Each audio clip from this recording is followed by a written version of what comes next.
Bom, vamos agora à nossa sessão de perguntas que serão respondidas pelos participantes. Muito obrigado, doutores, pelas explanações até agora, foi muito bacana. Então, vamos começar. Primeira pergunta é para a doutora Rosilane Rocha. João Carlos Pires Camargo pergunta: se a NR7 não obrigar o médico a participar do chão de fábrica, poucos irão entender a realidade das atividades. E já vou continuar, doutora Rosilane, em sequência para a senhora responder. Regina Cláudia informa: são inúmeras as clínicas de saúde ocupacional que quem faz os atendimentos na área de saúde ocupacional são os estudantes de medicina. Dessa forma, como aplicar a NR7? Por favor, doutora, a senhora. Bem, obrigada pelas perguntas. O João Carlos Pires Campos, realmente é a necessidade de que o médico do trabalho conheça o chão de fábrica. Se ele não conhece o local, o ambiente de trabalho, o processo produtivo, ele não vai conseguir fazer todo o trabalho de prevenção e promoção à saúde que é necessário. Desde 1700, o professor Ramazzini já nos ensinava a conhecer o chão de fábrica. Eu concordo com você que isso precisa ser obrigatório e cobrado. Regina Cláudia, as empresas de segurança e medicina do trabalho, sérias, elas realizam um trabalho correto, um trabalho de prevenção e promoção à saúde, são comprometidos com segurança e saúde no trabalho. As clínicas que utilizam alunos, elas devem ser denunciadas, inclusive por exercício ilegal da medicina. O aluno, o acadêmico de medicina, ele não pode atender como médico e existe uma normativa que especifica quando ele pode fazer um estágio sendo supervisionado por um médico, um professor que esteja capacitado e habilitado para tal. Mais uma pergunta, Almeida? Mais uma pergunta, doutora. Valéria Oliveira Marques Correia pergunta: nesse momento de pandemia, como rastrear o colaborador em saber se ele faz parte do grupo de risco para ficar afastado do trabalho, se não temos o histórico do mesmo na empresa? Bem, essa é a situação que a pandemia trouxe para alguns médicos que não detinham o conhecimento da população que ele assiste. Então, isso aí é importante que o médico do trabalho tenha esse diagnóstico epidemiológico dos trabalhadores que trabalham em uma empresa a qual esse médico do trabalho assiste. Então, isso foi uma surpresa quando alguns colegas trouxeram essa dificuldade. É preciso que o médico saiba quais são as principais doenças, quais são as doenças prevalentes dentro do ambiente de trabalho, até porque ele precisa agir preventivamente e também visando não somente os agravos, como eu disse na minha fala anterior, diretamente relacionados ao trabalho, mas em relação às doenças crônicas não transmissíveis, que são doenças que afetam a população de brasileiros e, obviamente, aos trabalhadores também. Né? É a população brasileira ativa que apresenta essas doenças e que precisam ser diagnosticadas e monitoradas pelo médico do trabalho também. Obrigado, doutora Rosilane. Eu sempre penso assim, que a gente tem que valorizar cada vez mais o SST, o S da saúde, valorizar a atividade de prevenção de doenças ocupacionais no nosso país. Muito obrigado. A ANANT é uma parceira da Inspeção do Trabalho e da CAMPAT. Passando agora, obrigada. Mais perguntas agora para o nosso colega Cadu. Robson Leme pergunta: como será a integração do PGR da obra, construção civil, com os PCMSOs, visto que o PGR será da obra e cada contratada terá seu PCMSO? Vou mais um pouquinho ainda, Cadu. Sérgio Andrade, gostaria de saber como fica o PPRA e PCMSO de funcionários que estão sendo enviados ao home office. Cadu, você está sem a fala, está sem o áudio. Está sem áudio, obrigado, desculpa. Obrigado, Robson e Sérgio, pelas perguntas. Com relação ao PGR em construção civil, Robson, não há problema de você ter o PGR da obra como um todo. O médico, quando ele for fazer o PCMSO para aqueles trabalhadores aos quais ele tem gestão direta, ele vai procurar o PGR da obra. Não importa se é um PGR específico para aquele setor ou se é um PGR para a obra. Então, isso não é problema, não. O fundamental é que lá no PGR você tenha todas as informações e o médico tem essas informações lá.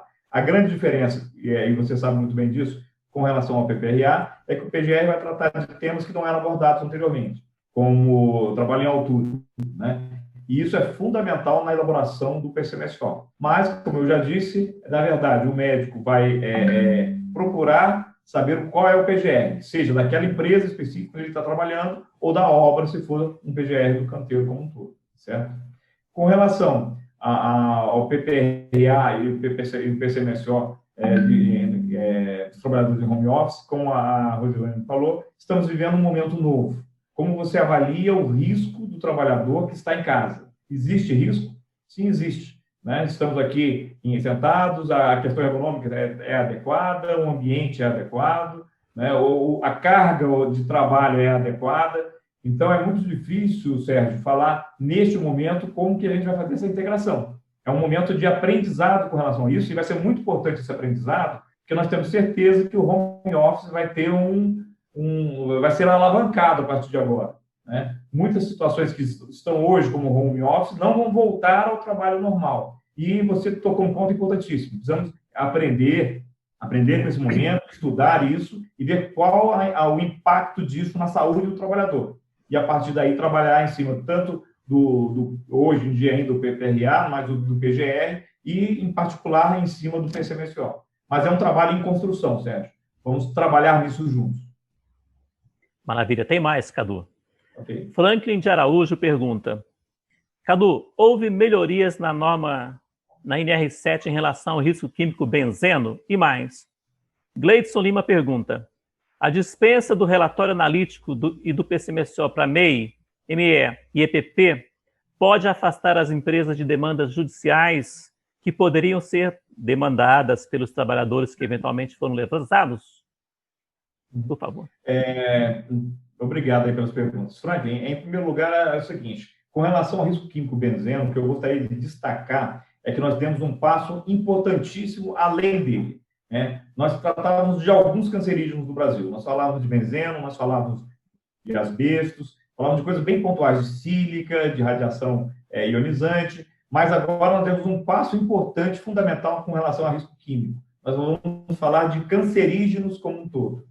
Então, não houve nenhum retrocesso com relação ao benzeno, pelo contrário, nós avançamos muito com a Comissão Nacional Permanente do Benzeno. O que nós fizemos foi manter a situação do benzeno hoje como está e trouxemos os outros agentes químicos cancerígenos para o mesmo guarda-chuva, vamos dizer assim. Por isso a importância do anexo 5 da NR7. Né? Então, não houve nenhum prejuízo para a questão do benzeno, mas tivemos melhorias. Por exemplo, a questão do indicador biológico. Nós não falávamos, por exemplo, nós só falávamos em transmucônico. Hoje falamos no fenilmercaptúrico. Então, nós já trouxemos ganhos com relação a isso. E é uma discussão que nós, como já disse, pretendemos avançar ainda mais. Certo? Bom, com relação à pergunta do Gleidson, né, a questão do relatório analítico PCMSO para NE, ME e EPP, vamos destacar que são empresas que não têm risco. Né? Então, na verdade, a gente já está abordando uma situação onde, a princípio, não há risco envolvido para o trabalhador. Por isso, a gente entende que isso não vai acontecer com relação a demandas de eventuais trabalhadores que se sintam lesados. Agora, caso o trabalhador tenha conhecimento de um risco a que ele está exposto, ele deve levar isso ao conhecimento, seja da fiscalização, ou seja, dos sindicatos, para que se verifique com relação à informação de ausência de risco naqueles ambientes de trabalho. Então, a gente entende que, a princípio, não deve haver esse problema. Pode haver erros na conduta, e isso vai sempre existir, né? E que terão que ser coibidos. Mas a dispensa do relatório analítico nessas situações, entendemos que não deve trazer prejuízo para o trabalhador. Ok, obrigado, Cadu. Pessoal, tem muitas dúvidas relacionadas ao PGR ainda, tá? Tem vários questionamentos no chat relacionados ao PGR. Então, a gente pede, assista a live relacionada ao PGR. Ela está disponível no site da INIT. Vai esclarecer muita questão. E ainda faremos no dia 27, mas retornaremos a esse assunto no dia 27, tá? O PGR é importantíssimo para qualquer prevencionista. Ok? Agora, algumas perguntas para o Dr. Ayrton. Hamilton Ferreira Teixeira pergunta: nas empresas sem SESMIT, a quem informar os exames alterados ou as doenças relacionadas ao trabalho, considerando principalmente questões éticas? Outra, Luiz Miguel pergunta: uma empresa de grau de risco 1 e 2, que estão dispensadas dos programas de segurança, como ela fará os exames de seus colaboradores, doutor Ayrton? Bom dia a todos de novo, obrigado pelas perguntas aí. O Hamilton pergunta para a gente sobre empresas sem SESMIT, como é que seria essa informação, né?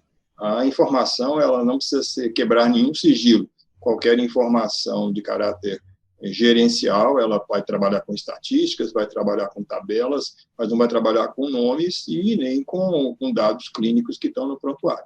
Então, essa informação pode ser feita ao público, a qualquer órgão, desde que ele contenha estatísticas e não dados médicos de qualquer pessoa, né?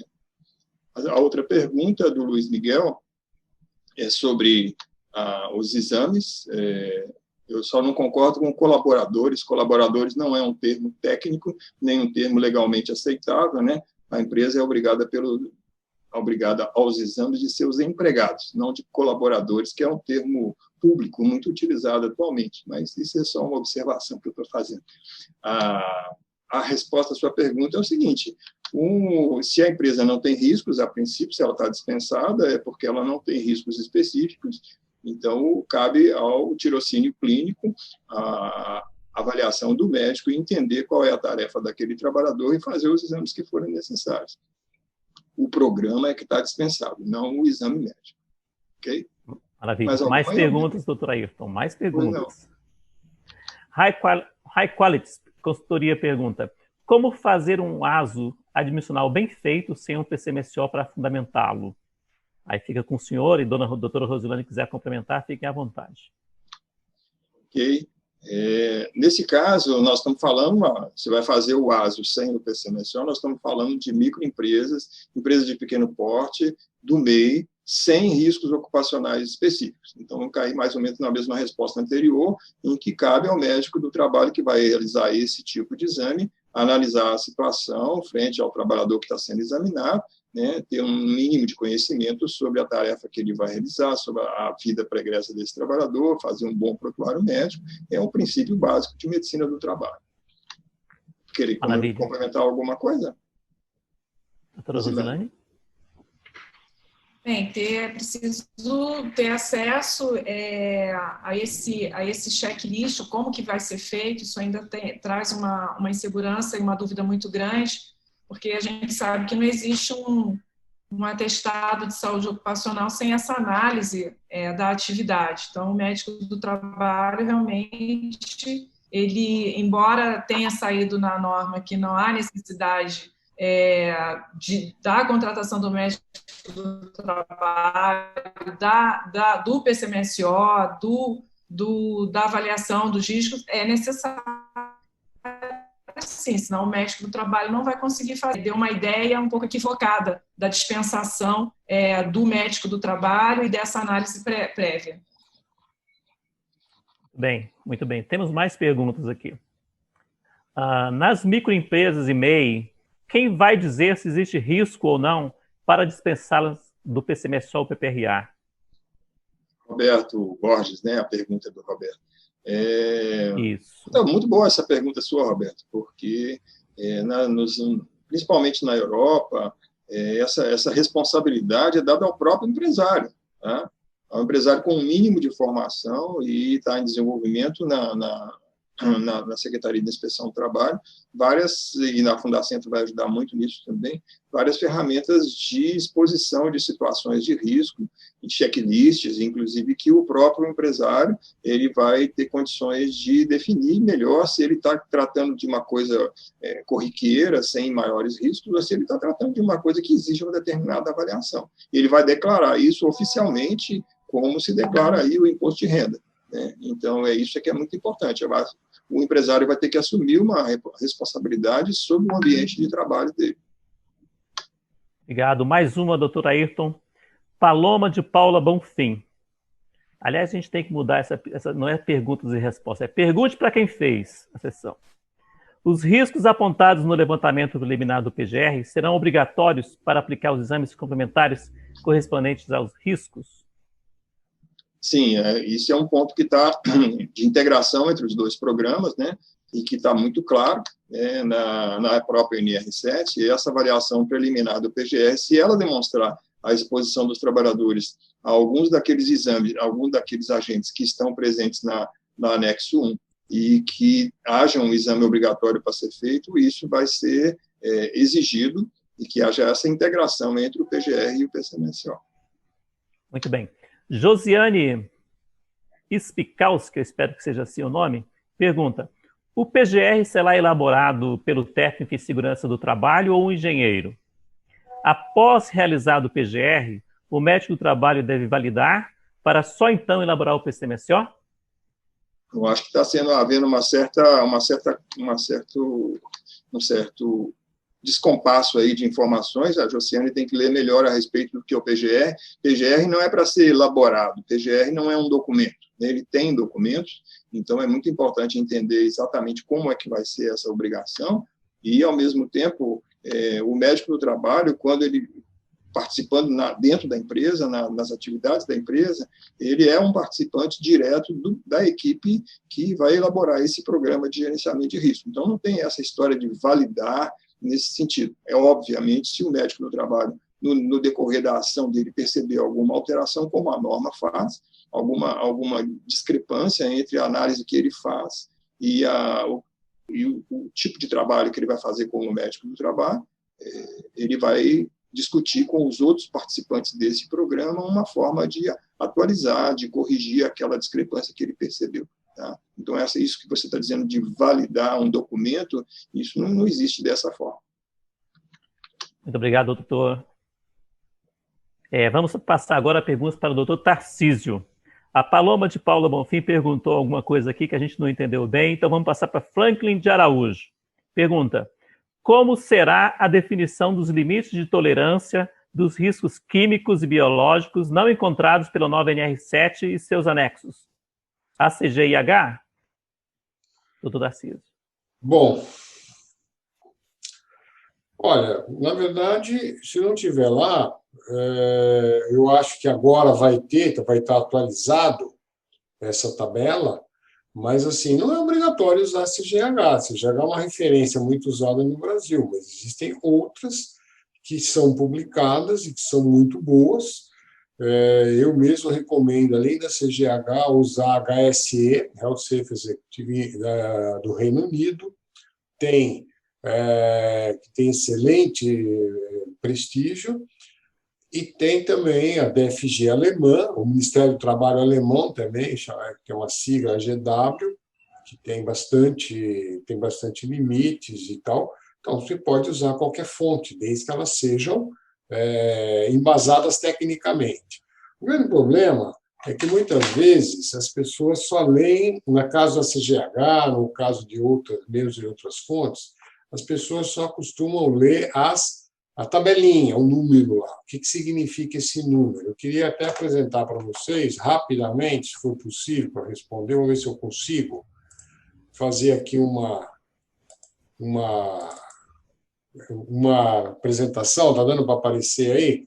Isso aqui é um documento da CGH sobre benzeno, que diz o seguinte: vamos pegar aqui é o limite de tolerância de... Por que é 1?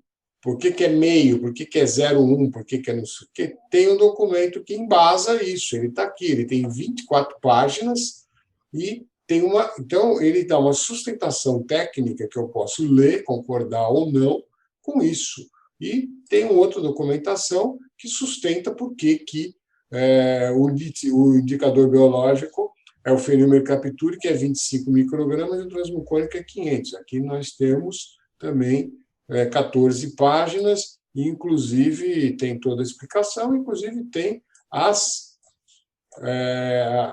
os coeficientes de correlação que são usados para isso, né? Porque está aqui a explicação, tem contas para fazer, tem outros, sei lá, você quer procurar o dicloropropeno, Está aqui por que ele é. Isso são documentos que a CGH publica.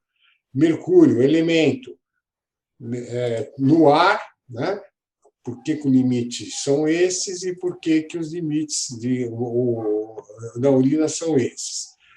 Só para mostrar rapidamente. Eu, por exemplo, quando eu dou para os residentes de medicina do trabalho, eles são obrigados a fazer vários seminários usando isso. Eles têm que entender da onde que vem essas bananas aí. Não dá para usar a banana sem saber como é que plantou. Então, a gente tem que entender a origem disso. Se você entender, tem segurança, uma boa base científica, você pode usar qual que você quiser. Tá certo? Não é obrigatório usar CGH, desde que tenha uma omissão na nossa norma. Então, pode usar à vontade, desde que você tenha bibliografia. Você não pode inventar na sua cabeça, você tem que estar ancorado numa bibliografia, em boa bibliografia, e, de preferência, lendo um pouco mais a fundo e entendendo como é que esse número foi gerado, né, o porquê disso. Obrigado, doutor Tarcísio. Excelente esclarecimento. Vamos passar agora perguntas para a doutora Algrante. Vou fazer 3 seguidas sobre avaliações quantitativas.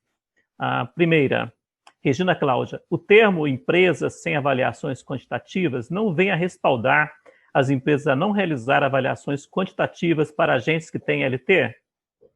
Elcio Nascentes Coelho pergunta, as empresas sem avaliações quantitativas não deveriam cumprir a periodicidade daquelas com mais de 100%, pois não sabemos LEO, L-E-O? Keila, qual seria a periodicidade admissível para as medições quantitativas a fim de reduzir a periodicidade dos raios-x? Por favor, doutor. Ok. Estão me ouvindo? Estamos ouvindo, não estamos vendo. Perfeito. Eu não consigo, deixa eu ver se eu consigo colocar. Não é possível iniciar o vídeo, então vocês vão me ouvir. Bom, eu vou começar pela última, que é a mais rápida. É a pergunta da Keila. Periodicidade admissível para medições quantitativas a fim de reduzir a periodicidade do raio-x. Eu acho que aí é o seguinte, o programa de avaliação quantitativa, ele é feito pela empresa, e, na verdade, essas avaliações quantitativas, de maneira geral, elas são feitas semestralmente ou anualmente, tá? E, enfim, eventualmente, se vocês encontram medições que ultrapassam o limite de exposição ocupacional ou que entram vamos dizer, na zona de entre 50% e 100%, zona de ação, eventualmente podem ser, vamos dizer, feitas com uma periodicidade um pouco menor, mas assim, não tem uma periodicidade admissível para que as medições sejam feitas para reduzir a periodicidade. É um pouco difícil falar nestes termos. Eu diria que o programa de medição tem que ser periódico, semestral, preferencialmente, tá? E as outras 2 perguntas são muito boas também. As empresas que não realizarem avaliações quantitativas, quer dizer, isso aqui não favorece empresas que não realizarem avaliações quantitativas? Eu não saberia dizer. Eu acho que tem um problema que limita muito a questão de avaliação quantitativa, aonde a empresa está localizada, porque a avaliação quantitativa não é um trabalho assim feito sem muita técnica, porque além da avaliação tem também, vamos dizer, como que o agente vai ser medido. No caso de sílica, saber se existe disponibilidade de laboratórios que fazem ou infravermelho ou difração de raio-x. No caso de asbesto, pior ainda, porque, quer dizer, na verdade, asbesto está proibido, a gente não deve ter empresas que utilizam asbesto, a não ser essa excrescência que a gente não entende o porquê, que a mina voltou a funcionar agora, apesar do asbesto estar produzido no Brasil. Então, tem uma legislação estadual em Goiás que permite o funcionamento da mina, a mina voltou a funcionar, diz ela que só para exportação. Tá? Então, isso é uma dessas coisas que só acontecem no Brasil. Tá? Nós não sabemos exatamente se a mina vai continuar ou não. Então, o grande problema é que nem sempre as empresas podem até querer fazer avaliação quantitativa, mas ter dificuldade técnica para isso. Tá? Eu não acredito que elas vão deixar de fazer e vão ter um respaldo baseado nessa ausência de iniciativa. E a outra pergunta é uma pergunta que é muito boa, que é por que se a gente tem empresas que não fazem avaliação, por que a gente não coloca no mesmo saco das empresas que apresentam avaliações acima de 100% do limite de exposição ocupacional? Muito boa questão, nós queimamos a pestana em relação a isso, entre deixar raio-x na admissão e anual, ou fazer o que foi colocado na admissão a cada 2 anos de exposição e até 15 anos e anual após. No final, a opção foi a segunda, porque na nossa prática relativamente assim, é raro que antes de 15 anos a gente veja aparecimento de silicose e principalmente de asbestose, e mesmo pneumoconiose em mineiros de carvão. Como eu falei, boa parte das exposições, principalmente na grande indústria, melhoraram. Tá? Eu não sei se nós acertamos ou não em relação a essa diferenciação aqui, o tempo vai dizer, mas, fundamentalmente, uma coisa que nos preocupava demais nos anos 90 era a questão do jateamento abrasivo com areia, que isso gerava casos muito graves de silicose, inclusive casos de silicose aguda, e está proibido desde janeiro de 1995. Nós sabemos que existe alguma coisa de jateamento abrasivo utilizando areia em fundos de quintal, em algumas empresas, enfim, mas é exceção, não é a regra. Tá? Então, isso aqui realmente foi uma dúvida nossa e nós, vamos dizer, apostamos de que isso não vai trazer grande prejuízo em relação à avaliação periódica do raio-x. Tá? Muito bem, doutor. Há mais perguntas. Silvio Teixeira, lá de Cuiabá, no Mato Grosso, terra maravilhosa, está perguntando: olha, pelos princípios da precaução e prevenção, não seria mais adequada a investigação da exposição ocupacional nas atividades expostas a poeiras minerais? Por que esperar apenas alterações espirométricas? Eu não entendi essa questão. Tá? Eu não entendo, eu não consigo responder porque eu não entendi o enunciado da questão. Eu pediria para o doutor Silvio refazer e, se possível, se não der agora, para me mandar posteriormente por e-mail. Tá? Sinceramente, eu não sei o que responder. Ok, obrigado, doutor. Mais perguntas. Vou fazer as duas. Luiz Miguel pergunta: espirometrias devem ser feitas por qual médico profissional, fisioterapeuta ou médico do trabalho?